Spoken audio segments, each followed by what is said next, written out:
यो रेडियो नेपाल हो।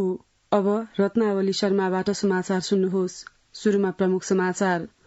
आधुनिक पूर्वाधार विकासबाटै मुलुकमा आर्थिक समृद्धि सम्भव हुने प्रधानमन्त्री शेरबहादुर देउवाको भनाई। आगामी प्रतिनिधि र प्रदेशसभा निर्वाचनका लागि एमाले केन्द्रीय कमिटिद्वारा उम्मेद्वारको सिफारिश प्रक्रिया र मापदण्ड तय। भदौ 22 भित्र उम्मेद्वार सिफारिश गरिसक्न मातहतका कमिटिलाई केन्द्रीय कमिटिको निर्देशन।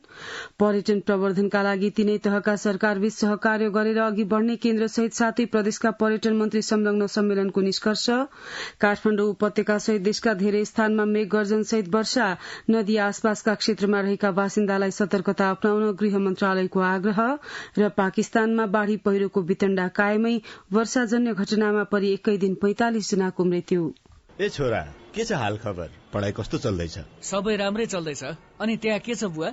यहाँ पनि सबै राम्रो छ। ल, तेरो आमासँग कुरा गर। पर्दैन, किन धेरै पैसा खर्च गर्नुहुन्छ? किन टेन्सन लिन्छस् बाबु? हामी जस्ताको लागि एनटिसी को कल इन्डिया प्याक छँदैछ नि। इन्डिया कल गर्न त कस्तो सस्तो पो छ त त्यसमा। ल, त्यसो भए ढुक्कले कुरा गरौँ न त। सेवा सुचारू गर्नका लागि *1415# डायल गर्नुहोस्। नेपाल टेलिकम, राष्ट्रको सञ्चार।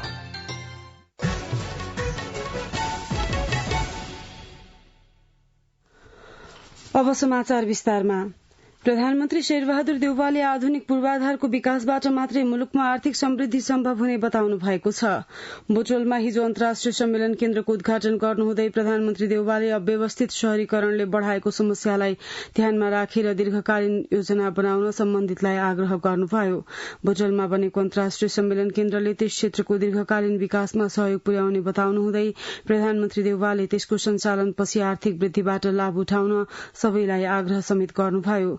कार्यक्रममा गृहमन्त्री बालकृष्ण खाँडले बुटवलको सम्मेलन केन्द्रको आमदानीले अन्य क्षेत्रमा लगानी गर्ने वातावरण बनाउनु पर्नेमा जोड़ दिनुभयो। शहरी विकास मन्त्री मेटमणि चौधरीको अध्यक्षतामा भएको कार्यक्रममा लुम्बिनी प्रदेशका मुख्यमन्त्री कुलप्रसाद केसी, पूर्व अर्थमन्त्री विष्णु प्रसाद पौडेल, पूर्व मन्त्री रामकुमारी झाँक्री लगायतले सम्बोधन गर्नुभएको थियो।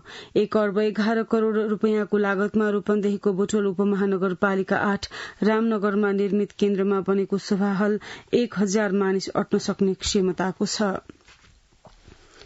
नेकपा एमाले आगामी मंसिर 4 गते हुने प्रदेश र प्रतिनिधि सभा निर्वाचनका लागि भदौ 22 गते भित्र उम्मेद्वार सिफारिश गरिसक्न मातहतका कमिटिलाई निर्देशन दिएको छ। ललितपुरको च्यासल स्थित एमाले मुख्यालयमा हिजो सम्पन्न केन्द्रीय कमिटि बैठकले प्रदेश तथा प्रतिनिधि सभा निर्वाचनको उम्मेद्वारको सिफारिश प्रक्रिया र मापदण्ड तय गर्दै भदौ 22 भित्र सिफारिश गरिसक्न तल्ला कमिटिलाई निर्देशन दिएको हो। बैठकमा प्रचार विभाग प्रमुख पृथ्वी सुब्बा गुरूङले प्रदेश वा प्रतिनिधि सभा निर्वाचन क्षेत्र उम्मेद्वार सिफारिश प्रक्रिया र मापदण्ड तय गरेको जानकारी दिनुभयो। आगामी 2079 मंसिर 4 गते हुने प्रतिनिधि सभा र प्रदेश सभाको निर्वाचनका लागि जिल्लाको सम्बन्धित प्रतिनिधि सभा निर्वाचन क्षेत्र समन्वय कमिटिको बैठकले प्रतिनिधि सभा सदस्य उम्मेद्वार सिफारिश गर्ने, एउटा मात्र निर्वाचन क्षेत्र रहेका जिल्लाहरूले जिल्ला कमिटिको बैठकबाट उम्मेद्वार सिफारिश गर्ने, प्रदेश सभा सदस्यको उम्मेद्वार सिफारिश पनि सोही बमोजिम सम्बन्धित निर्वाचन क्षेत्र समन्वय कमिटिको बैठकले गर्ने। गरिएको सिफारिशमा सम्बन्धित जिल्ला कमिटी र प्रदेश कमिटिले आफ्नो अन्य राय भए सो समेत उल्लेख गरेर सिफारिश गर्ने, सिफारिशमाथिको अन्तिम निर्णय केन्द्रले गर्ने। उम्मेद्वार सिफारिश गर्ने अन्तिम मिति 2079 भदौ 22 गते हुनेछ। तसर्थ सम्बन्धित कमिटिहरूले सोही अनुसार सिफारिश प्रक्रिया आरम्भ गरिसक्नुपर्ने छ। बैठकले समानुपातिक तर्फ एकपटक अवसर पाइसकेकालाई नदोहोर्याउने, पालैपालो प्रणाली अपनाउने, कुनै पनि निर्वाचनमा पराजित भएकाहरूलाई उम्मेद्वार नबनाउने निर्णय गरेको छ। यस्तै स्थानीय तहमा निर्वाचित भएकालाई राजीनामा गराएर उम्मेद्वार सिफारिश नगर्न र अन्य पार्टीबाट प्रवेश गरेकाहरूको हकमा भने विशेष निर्णय गरिएको प्रचार विभाग प्रमुख गुरूङले जानकारी दिनुभयो। बैठकले युवा कार्यकर्ता केन्द्रित निर्वाचन परिचालन बुथ कमिटि गठन गर्ने, हरेक सदस्यले नयाँ 2 भोट थप गर्ने र 5 मत संरक्षण गर्ने नीति अघि सारेको छ। बैठकले सचिवालयले गरेका निर्णयहरूको अनुमोदन, समानुपातिक तर्फको उम्मेद्वारको औपचारिक मनोनयन र बन्द सूचीको निर्णय गर्ने अधिकार पार्टी सचिवालयलाई दिने निर्णय समेत गरेको छ। संचार तथा सूचना प्रविधि मन्त्री ज्ञानेन्द्र बहादुर कार्कीले 5 राजनैतिक दलको गठबन्धन व्यवस्थित एवं प्रभावकारी ढंगले अघि बढ़ने बताउनु भएको छ। विराटनगर विमानस्थलमा हिजो संचारकर्मीसँग कुरा गर्नुहुँदै उहाँले मुलुकमा राजनैतिक स्थिरता कायम गर्न पनि गठबन्धन आवश्यक रहेको बताउनुभयो। मन्त्री कार्कीले नागरिकता विधेयक राष्ट्रपतिबाट केही सन्देशसहित फिर्ता आएको र विधेयक प्रतिनिधि सभाबाट पारित भई राष्ट्रिय सभाबाट पनि पारित हुने विश्वास व्यक्त गर्नुभयो। उहाँले नागरिकता विधेयक सम्बन्धमा राष्ट्रपतिबाट भएको छलफल एवं भेटघाट सामान्य भएको र राष्ट्रपतिलाई कुनै पनि विषयमा छलफल र परामर्श लिने सुविधा भएको उल्लेख गर्नुभयो। नेकपा माओवादी केन्द्रका अध्यक्ष पुष्पकमल दाहाल प्रचण्डले देशलाई दुर्घटनाबाट जोगाउन गरिएको गठबन्धन आगामी निर्वाचनमा थप बलियो हुने बताउनु भएको छ। बुटवलमा हिजो पत्रकारहरूसँग कुराकानी गर्नुहुँदै उहाँले स्थानीय तह निर्वाचनको परिणाम माओवादी केन्द्रका लागि सुखद नभए पनि त्यसबाट पाठ सिकेर अगाडि बढ़ने बताउनुभयो। यसअघि प्रचण्डले लुम्बिनी प्रदेशका अगुवा कार्यकर्ताहरूलाई आगामी निर्वाचनको तयारीबारे प्रशिक्षण दिँदै चुनावी तयारीमा लाग्न निर्देशन दिनुभएको थियो। लोकतान्त्रिक समाजवादी पार्टी लोसपाका शीर्ष नेताहरूले नागरिकता विधेयकका सम्बन्धमा राष्ट्रपति विद्यादेवी भण्डारीसँग छलफल गर्नुभएको छ। राष्ट्रपति भवन शीतल निवासमा पुगेर नेताहरूले नागरिकता विधेयक प्रमाणीकरण नहुँदा नेपाली नागरिक अनागरिक हुनु परेको बताउनुहुँदै विधेयक प्रमाणीकरण गरेर सहयोग गरिदिन आग्रह गर्नुभएको हो। छलफलमा राष्ट्रपति भण्डारीले नेपाली नागरिकले नागरिकता नपाएका सन्दर्भमा आफू पनि संवेदनशील रहेको बताउनु भएको थियो।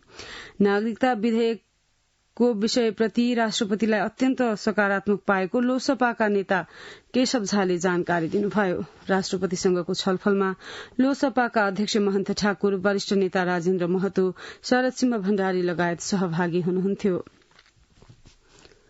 निर्वाचन आयोगले प्रतिनिधि सभा र प्रदेशसभा सदस्य निर्वाचनको तयारीका लागि आजदेखि मतदाता नावली अद्यावधिक कार्यक्रम शुरू गर्दैछ।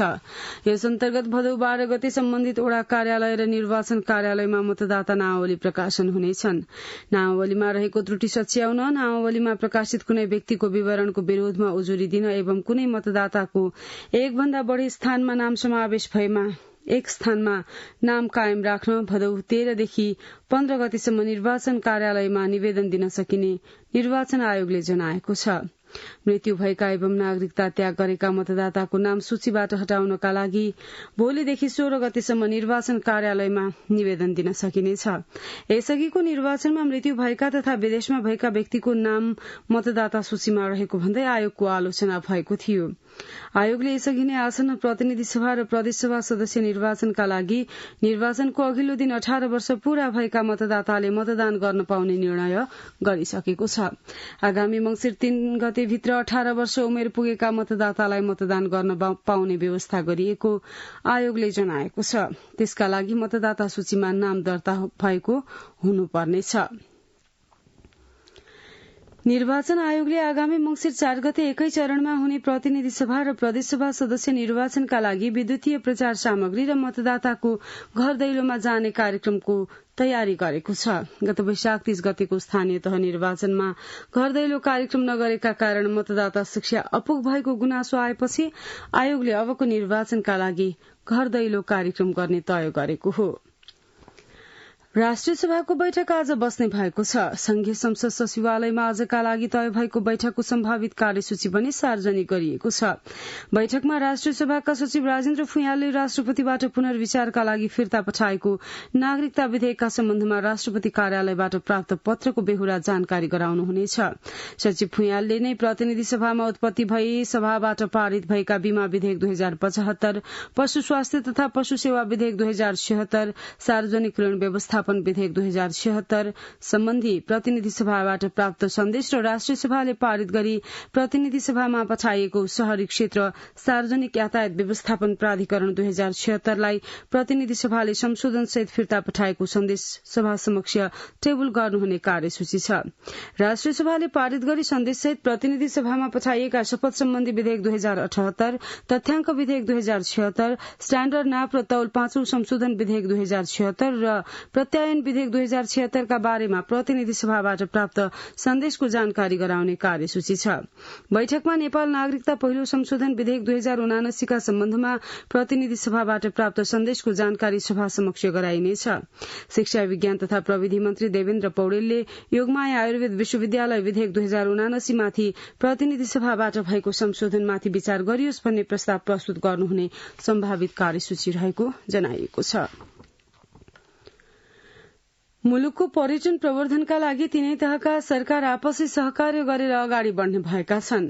काठमाण्डुमा हिजो सम्पन्न संसद 7 प्रदेशका पर्यटन मन्त्रीको सम्मेलनले मुलुकको अर्थतन्त्रको मेरुदण्डका रूपमा रहेको पर्यटन क्षेत्रको प्रवर्धनका लागि तीनै तहका सरकारबीच सहकार्य गरेर अगाडि बढ़ने निष्कर्ष निकालेको हो। संस्कृति पर्यटन तथा नागरिक उड्डयन मन्त्री जीवनराम श्रेष्ठको अध्यक्षतामा बसेको संघ प्रदेश र स्थानीय तहको पर्यटनसँग सम्बन्धित विषयगत समिति बैठकले नेपालको पर्यटनको पुनरुत्थान गर्दै राष्ट्रिय अर्थतन्त्रको प्रमुख मेरुदण्डका रूपमा स्थापित गर्ने निर्णय गरेको छ। बैठकले नेपालमा 12 महिना पर्यटकीय गतिविधि गर्न मिल्ने पर्यटकीय गन्तव्यका रूपमा अन्तर्राष्ट्रिय क्षेत्रमा बजारीकरण गर्ने निर्णय गरेको पर्यटन मन्त्रालयका सचिव सुरेश अधिकारीले जानकारी दिनुभयो।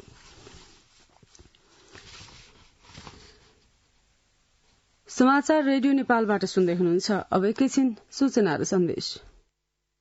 एलटीई मोबाइल सेट सम्बन्धी नेपाल टेलिकमको सूचना।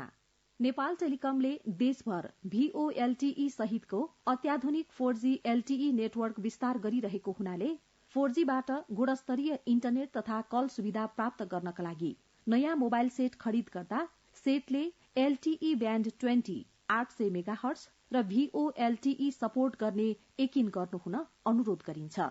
नेपाल टेलिकम, राष्ट्रको संचार। अब बाँकी समाचार। संचार तथा सूचना प्रविधि मन्त्री ज्ञानेन्द्र बहादुर कार्की र नेपालका लागि भारतीय राजदूत नवीन श्रीवास्तवलाई हिजो सुनसरी उद्योग वाणिज्य संघ धरानले स्वागत गरेको छ। संघले कार्यक्रमको आयोजना गरी उहाँहरूलाई स्वागत गरेको हो। कार्यक्रममा मन्त्री कार्कीले नेपालका लागि भारतीय राजदूत श्रीवास्तवलाई स्वागत गर्न पाउनुले दुवै देशको सम्बन्ध सरकार तथा जनताबीच सुमधुर सम्बन्ध रहेको प्रष्ट भएको बताउनुभयो। राजदूत श्रीवास्तवले नेपाल भारत सम्बन्ध, व्यापार, बोर्डर समस्या र अहिले भइरहेको विविध समस्याका बारेमा धारणा राख्नु भएको थियो। ऊर्जा, जलस्रोत तथा सिंचाई मन्त्री पम्फा भूषालले वर्तमान सरकार कर्मचारी मैत्री रहेको बताउनु भएको छ। राष्ट्रिय प्रगतिशील स्वास्थ्य कर्मी संगठनको राष्ट्रिय सम्मेलनको हिजो काठमाण्डुमा उद्घाटन गर्नुहुँदै मन्त्री भूषालले कर्मचारीको सेवा सुविधाका विषयमा सरकारले ध्यान दिएकाले राष्ट्र र जनताको सेवा प्रवाहलाई कर्तव्यनिष्ठ भएर लाग्न कर्मचारीलाई निर्देशन दिनुभयो। मन्त्री भूषालले कोभिड-19 महामारीमा पनि जीवन जोखिममा राखेर स्वास्थ्य कर्मीहरूले जनतालाई सेवा प्रवाह गरेको बताउनुहुँदै आफूले त्यसको योगदानको उच्च सम्मान गर्ने उल्लेख गर्नुभयो। कर्णाली प्रदेशका मुख्यमन्त्री जीवन बहादुर शाहीले निर्माण पूरा भएका योजनाको भुक्तानी ढिला भएमा क्षतिपूर्ति प्रदान गर्ने बताउनु भएको छ। नेपाल निर्माण व्यवसायी एकता समाज सुर्खेतको 9 जिल्ला अधिवेशनको हिजो उद्घाटन गर्नुहुँदै उहाँले भुक्तानी ढिला हुन गई व्यवसायीले भोग्नुपर्ने क्षतिको सरकारबाटै पूर्ति हुनुपर्ने बताउनुभयो। प्रदेश सरकारद्वारा सञ्चालित योजना निर्माण सम्पन्न भइसक्दा समेत भुक्तानी नपाएको व्यवसायीको गुनासोपछि मुख्यमन्त्री शाहीले यस्तो आश्वासन दिनुभएको हो। उहाँले संघीय सरकारले अधिकार हस्तान्तरण गर्न नचाहँदा प्रदेशले ठूला विकास आयोजना सञ्चालन गर्न नसकेको बताउनुभयो। थारू समुदाय आज अटुवारी पर्व हर्षोल्लासका साथ मनाउँदैछन्। अघिल्लो दिन चेलीहरूलाई अग्रासन दिनका लागि उपहारहरू किनमेल गर्ने र दर खाने प्रचलन छ। विशेष गरी बाँके, बर्दिया, कैलाली, कञ्चनपुर, दाङ, सुर्खेत, कपिलवस्तुका थारू समुदायले यो पर्वलाई धूमधामका साथ मनाउने गर्दछन्। यस पर्वमा थारू समुदायका विशेष गरी पुरूषहरू दिनभर व्रत बसी अपराह्न पख मिठा मिठा परिकार पकाई साँझ पख दही, केरा, रोटी लगायतका परिकार आदिलाई राखेर भीमको पूजा गर्ने प्रचलन छ। दाजु बहिनीको भ्रातृत्व प्रेम तथा आत्मीयता बढ़ाउने दिनका रूपमा थारू समुदायका घर परिवारभित्र रमाइलो गरी यो पर्व मनाउने प्रचलन छ। पर्वका अवसरमा थारू बाहुल्य रहेका केही पालिकाका साथै लुम्बिनी प्रदेश सरकारले आज सार्वजनिक विदा दिएका छन्। पछिल्लो 24 घण्टामा 173 जनामा कोरोना भाइरस संक्रमण पुष्टि भएको छ। स्वास्थ्य तथा जनसंख्या मन्त्रालयका अनुसार 2839 नमूनाको परीक्षण गर्दा 173 नमूनामा संक्रमण पुष्टि भएको हो। हिजो कोरोना संक्रमणबाट कसैको पनि मृत्यु नभएको स्वास्थ्य तथा जनसंख्या मन्त्रालयले जनाएको छ। बागलुङमा स्वास्थ्यलाई प्रतिकूल असर पार्ने खाद्य सामग्रीको बिक्री वितरण रोक्न सरोकारवाला निकायले नियमित अनुगमन गरे पनि बजारमा गुणस्तरहीन खाद्य सामग्रीको किनबेच भने रोकिएको छैन। कोपिला कडेलको रिपोर्ट। म्याद नागेका तथा गुणस्तरहीन खाद्य सामग्रीको बिक्री वितरण नियन्त्रण गरी खाद्य स्वच्छता कायम गर्न बागलुङका सरोकारवालाले नियमित अनुगमन तथा खाद्य सचेतना कार्यक्रम गरिरहन्छन्, तर व्यवहारमा भने त्यसको प्रभावकारी कार्यान्वयन हुन सकेको छैन। बजार अनुगमनले गुणस्तरहीन सामग्रीको किनबेच केही कम भए पनि पूर्ण रूपले भने रोकिएको छैन। खाद्य प्रविधि तथा गुण नियन्त्रण डिभिजन कार्यालय बागलुङका प्राविधिक सहायक सहनसा कुमार मेहता, फाटाफुटै सामानहरू राख्दा राख्दै पनि एक्सपायर भएको हुन सक्छ। पसल बेच्ने ठाउँमा चाहिँ त्यस्ता खाद्य वस्तुहरू नराख्ने। अनुगमन टोलीले खाद्य मिसावट रोक्न, म्याद गुज्रेका सामान नबेच्न, मूल्य सूची टाँच्न र उद्योग व्यवसाय कानून सम्मत रूपमा दर्ता नवीकरण गरेर मात्र सञ्चालन गर्न सुझाव दिने गरेको छ। घरेलु तथा साना उद्योग कार्यालय बागलुङका अधिकृत विष्णुनाथ शर्मा, हामीले नवीकरण पनि गरिया रहेछौँ, भुलिएका रहेछौँ, हामी नवीकरण गर्न जानुपर्ने रहेछ भन्ने कुराका सन्देश पनि। अनुगमन टोलीले गुणस्तरहीन सामग्री जफत गरी नष्ट गर्ने र पटक पटक गल्ती दोहोऱ्याइरहने उद्योगी व्यापारीलाई जरिवाना समेत तिराउँदै आएको छ। आगामी दिनमा यस्ता खाले क्रियाकलाप दोहोरिरहेमा कानून बमोजिम कार्यवाही गर्ने बताउनुहुन्छ राष्ट्रिय उपभोक्ता मंचका अध्यक्ष शैलेन्द्र कुमार श्रेष्ठ। पसले पछि दर फरक छ, भाउ फरक छ, मूल्य सूची टाक्दैनन्, अखाद्य वस्तु पनि त्यति भेटिएको छ, त्यसलाई हामीले लिएर नष्ट गर्ने गरिरहेछन्। अखाद्य वस्तुको प्रयोगले मानव स्वास्थ्यमा पर्न सक्ने नकारात्मक असर रोक्नका लागि गुणस्तरहीन सामग्री किनबेच गर्दा उपभोक्ता लगायत सम्पूर्ण सरोकारवाला सचेत हुनुपर्ने देखिन्छ। कोपिला कण्डेल, रेडियो नेपाल, बागलुङ। यस वर्षको मदन पुरस्कार डाक्टर नवराज लम्सालको अग्नि महाकाव्यलाई प्रदान गरिने भएको छ। मदन पुरस्कार गुठीको साधारण सभाले डाक्टर लम्सालको महाकाव्य अग्निलाई मदन पुरस्कार प्रदान गर्ने निर्णय गरेको अध्यक्ष कुन्द दीक्षितले जानकारी दिनुभयो। अध्यक्ष दीक्षितका अनुसार यस वर्षको जगदम्बा श्री पुरस्कार बनारसबाट प्रकाशित उदयका सम्पादक दुर्गा प्रसाद श्रेष्ठलाई दिने निर्णय गरिएको छ। दुवै पुरस्कारको राशि जनै 4 लाख रुपियाँ रहेको छ। यी पुरस्कार घटस्थापनाका दिन प्रदान गरिनेछ। हाल देशभर सामान्यदेखि पूर्ण बदलिरही काठमाडौँ उपत्यका सहित देशका धेरै स्थानमा मेघ गर्जन सहित वर्षा भइरहेको छ। विष्णुमती नदी जलाधारको जितपुर र आसपास तथा बल्खु नदी जलाधारमा अधिक वर्षा मापन गरिएको छ। नदी आसपासका क्षेत्रमा रहेका बासिन्दा तथा नदी आसपास बनाइएका सड़कहरूमा हिँड्ने यात्रुहरूलाई अहिले बिहान 8 बजेसम्म सतर्कता अपनाउन गृह मन्त्रालयले आग्रह गरेको छ। गैराती दैलेख, दोलखा, रामेछाप, सिन्धुपाल्चोक, तनहुँ, गुल्मी, नवलपरासी, धनकुटा, सप्तरी र आसपासका क्षेत्रमा अधिक वर्षा मापन गरिएको जल तथा मौसम विज्ञान विभागले जनाएको छ। सिन्धुपाल्चोकको धाप र आसपासको क्षेत्रमा पनि अधिक वर्षा मापन गरिएको छ। बागमती, गण्डकी, लुम्बिनी र सुदूरपश्चिम प्रदेशका थोरै स्थानहरूमा मेघगर्जन सहित अधिक वर्षाको सम्भावना र बाँकी प्रदेशहरूमा मेघगर्जन सहित हल्कादेखि मध्यम वर्षाको सम्भावना रहेको छ। अधिक वर्षाको सम्भावना रहेका प्रदेशका भूभागहरूमा भूक्षय, पहिरो तथा गेग्रान जोखिम रहेको छ। नदी नाला, खहरे खोलाहरूमा पानीको सतह बढ्न सक्ने भएकाले आवश्यक सतर्कता अपनाउन मौसम पूर्वानुमान महाशाखाले सबैमा अनुरोध पनि गरेको छ। सरकारले धनुषा जिल्लामा अनुदानमा रासायनिक मल वितरण गर्न थालेको छ। अनुदानमा मल वितरण गर्ने सरकारको कदम सकारात्मक भए पनि पर्याप्त मात्रामा मल उपलब्ध हुन नसकेको किसानहरू बताउँछन्। अजय कुमार झाको रिपोर्ट। पछिल्लो पटक सरकारले ओमान सहितको देशबाट रासायनिक मल आयात गरेर किसानलाई अनुदानमा वितरण गरेपछि पहिला भन्दा थोरै भए पनि किसानहरूलाई राहत भएको छ। अहिले पालिका स्तरमा डिलरहरूलाई कृषि सामग्री कम्पनी लिमिटेडले रासायनिक मल उपलब्ध गराइरहेको छ। स्थानीय अनुगमन समितिको रोहबारमा रासायनिक मल वितरण भइरहेको बताउँदै कृषि सामग्री कम्पनी लिमिटेड जनकपुरका निमित्त प्रमुख बेचन कुमार शाह, जति तोकेको कोटा छ त्यो तोकेको कोटा बमोजिमको मल ल्याएको ल्याएन त्यो चाहिँ स्थानीय समितिले निरीक्षण गरिदियो या अनुगमन गरिदियो भने धेरै नै प्रभावकारी हुने देखिन्छ। यसपटक पालिकामा धान खेती हुने क्षेत्रफलको आधारमा कम्पनीले रासायनिक मल प्रदान गरेकाले अनियमितता नहुने बताउँदै पुनः निमित्त प्रमुख शाह, पहिला अब चाहिँ कृषि योग्य जग्गाको क्षेत्रफलको आधारमा त्यो वडालाई पनि 50 बोरा अनि जुन चाहिँ ठूलो क्राइटेरिया त्यहाँ कृषि योग्य जग्गा छ त्यसलाई पनि 50 हुन्छ। अहिले त्यस्तो छैन। अहिले यो कृषि योग्य जग्गाको क्षेत्रफलको आधारमा छुट्याएको हुनाले यो प्रक्रिया हिसाबले किसानहरूलाई त्यति चाहिँ शास्ति भोग्नु पर्ने अवस्था छैन। धनुषा महोत्तरीको विभिन्न पालिकामा रासायनिक मल आपूर्ति गर्दै आएका कम्पनीका जनकपुर कार्यालयसँग दर्ता भएका 193 डिलरहरूलाई अनुदानको मल वितरण भइरहेको छ। अहिले प्राप्त भएको मलको मात्रा निकै कम भएको बताउँदै महोत्तरीको पिपरा गाउँपालिका रतौलीका किसान विष्णुदेव यादव, सहज भएको छ तर नपुग छ, पूर्ति भएको छैन। 3 बिघा 4 बिघा प्रति व्यक्ति किसानहरूले धान रोपाई गरेको छ। त्यसमा अब 2-2 हप्तामा 20-20 किलो 15-15 किलो खाद डिलरहरूले दिन्छ। त्यो कति दिनमा पूर्ति हुन्छ त त्यो उत्पादन के हुन्छ? नेपाल सरकारले महँगोमा रासायनिक मल खरिद गरेर अनुदानमा किसानलाई वितरण गरेपछि थोरै भए पनि राहत मिलेको किसानहरूले बताएका छन्। अजय कुमार झा, रेडियो नेपाल, जनकपुर धाम। रेडियो नेपालबाट बिहान 7 बजेको समाचार सुनिरहनु भएको छ। अब केही अन्तर्राष्ट्रिय समाचार।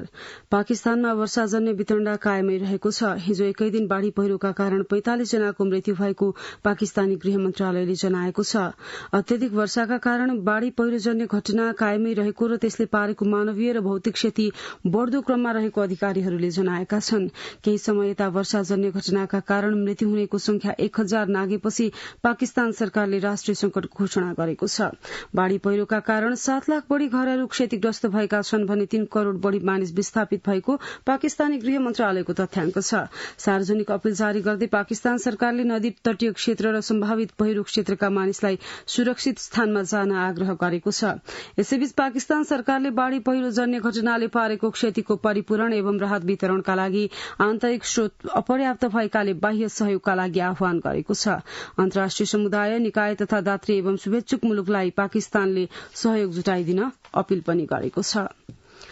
अमेरिकाले सेभ द चिल्ड्रेनसँगको साझेदारीमा श्रीलंकाका विद्यालयका बालबालिकाको पोषणका लागि 3000 मेट्रिक टन खाद्यान्न सहयोग गरेको छ।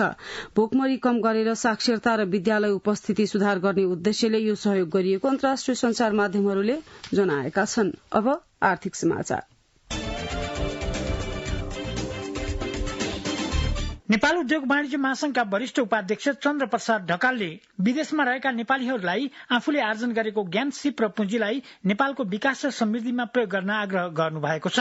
थाइल्याण्डको राजधानी ब्याङ्ककमा शुरू भएको गैर आवासीय नेपाली संघको 9औं एसिया प्रशान्त क्षेत्रीय सम्मेलनलाई शनिबार सम्बोधन गर्दै उपाध्यक्ष ढकालले नेपालमा लगानीको वातावरणका साथै अनगिन्ती अवसरहरू रहेको उल्लेख गर्नुभयो। नेपालको प्रकृतिले हामीलाई संसारकै धनी बनाएको छ, त्यसैले भोलिका सन्ततिका लागि हामीले विदेशी माटोमा आर्जन गरेको ज्ञान, सिप र पुँजी हाम्रै नेपालका लागि खर्चिनु पर्दछ, उपाध्यक्ष ढकालको भनाइ थियो। ढकालले नेपालको विकास, समृद्धि र समुन्नतिका लागि काम गर्न गैर आवासीय नेपालीहरूलाई आह्वान समेत गर्नुभयो। पर्वत जिल्लाका दुर्गम क्षेत्रमा विद्युतको पहुँच पुर्याउन भन्दै स्थापना गरिएका लघु जलविद्युत आयोजनाहरू हाल अल्पत्र अवस्थामा पुगेका छन्। 2 दशक अघिदेखि संयुक्त राष्ट्रसंघीय विकास कार्यक्रम, विश्व बैंक र नेपाल सरकारको लगानीमा निर्माण भएका जिल्लाका 11 लघु जलविद्युत आयोजना अहिले पूर्ण रूपमा बन्द भएका छन्। अहिले केन्द्रीय प्रसारण लाइनको पहुँच विस्तार भएसँगै ती सबै आयोजनाहरू बन्द भएका हुन्। पछिल्ला केही वर्ष यता सामुदायिक विद्युतीकरण मार्फत पर्वतका सबै स्थानीय तहका सबै वडामा केन्द्रीय प्रसारण लाइनको पहुँच विस्तार भएको छ। जिल्लाका 11 लघु जलविद्युत आयोजनाबाट 156.5 किलोवाट विद्युतबाट 1403 घरजोरीका 9000 बासिन्दा लाभान्वित भएका थिए।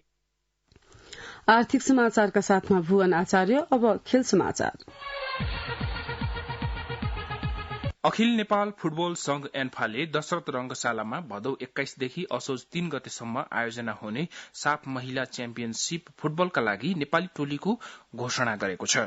टोलीको मुख्य प्रशिक्षक कुमार थापाले शनिबार प्रशिक्षणमा रहेका 35 खेलाड़ीबाट अन्तिम 23 सदस्यीय नेपाली महिला टोलीको घोषणा गर्नुभएको हो।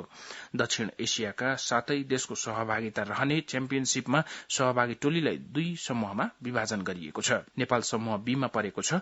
नेपालको समूहमा भुटान र श्रीलंका छ। नेपालको पहिलो खेल भुटानसँग भदौ 21 गते हुनेछ। समूहको अन्तिम खेलमा नेपालले भदौ 28 गते श्रीलंकासँग खेल्नेछ। समूह एमा साबिक विजेता भारत, मालदिव्स, बंगलादेश र पाकिस्तान रहेका छन्। समूहका शीर्ष 2 टोली सेमिफाइनलमा प्रवेश गर्नेछन्। यसअघि भारतलाई विश्व फुटबल महासंघ फिफाले प्रतिबन्ध गरेका कारण सहभागिता अनिश्चित बनेको थियो, तर शनिबार मात्र फिफाले भारतमाथिको प्रतिबन्ध फुकुवा गरेपछि साफमा 7 टोलीको सहभागिता सुनिश्चित भएको हो। महिला साफको अघिल्लो संस्करण पनि नेपालमै आयोजना भएको थियो। विराटनगरमा भएको साफको फाइनलमा नेपाल भारतसँग पराजित भएको थियो। 1 नम्बर प्रदेश स्तरीय खेलाड़ी छनौट प्रतियोगिताका लागि झापाबाट 449 खेलाड़ी छनौट भएका छन्। यही भदौ 3 देखि 10 गतेसम्म सञ्चालन भएको जिल्ला स्तरीय छनौट प्रतियोगिताबाट ती खेलाड़ी प्रदेश स्तरीय प्रतियोगिताका लागि छनौट भएका हुन्। कुल 27 विधामा खेल भएकोमा सबै खेलका खेलाड़ी छनौट भइसकेको जिल्ला खेलकुद विकास समितिका अध्यक्ष भेषराज भण्डारीले जानकारी दिनुभयो। रमेश टमटा। अब मौसम। आज देशभर आंशिकदेखि सामान्य बदलिरही बागमती गण्डकी सुदूरपश्चिम र बाँकी प्रदेशमा मेघगर्जन सहित वर्षा हुनुका साथै बागमती गण्डकी लुम्बिनी र सुदूरपश्चिम प्रदेशका 1-2 स्थानमा मेघगर्जन सहित अधिक वर्षा हुने जल तथा मौसम विज्ञान विभागले जनाएको छ। गत 24 घण्टामा काठमाडौँ उपत्यकामा मापन गरिएको अधिकतम तापक्रम 29.5 डिग्री सेल्सियस, न्यूनतम तापक्रम 20.5 डिग्री सेल्सियस, वर्षा 2 मिलिमिटर। अहिले बिहानको सापेक्षिक आर्द्रता 95%।